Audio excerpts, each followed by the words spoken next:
Você já se sentiu impássvel de ouvir o som do mar ou o vento soprando entre as árvores? Esses sons naturais não são apenas agradáveis, eles podem ser verdadeiros aliados no combate à ansiedade e à depressão. Estudos mostram que sons com frequências naturais, como o barulho das ondas ou o sopro do vento, ajudam o cérebro a entrar em um estado de relaxamento profundo.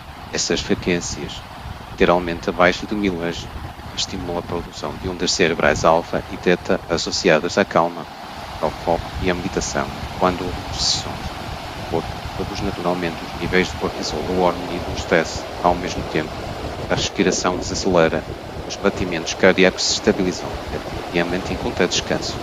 É como se a natureza dissesse: pode respirar tranquilo, está tudo bem, sonora.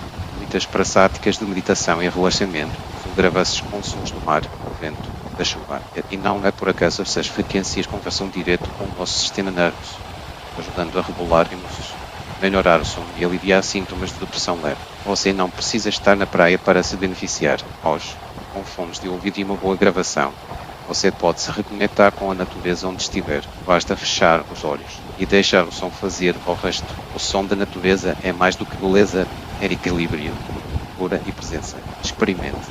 Deixe o mar e o vento cuidarem de você. Se vídeo fez sentido para você, curta, compartilhe e se inscreva no canal. Até a próxima.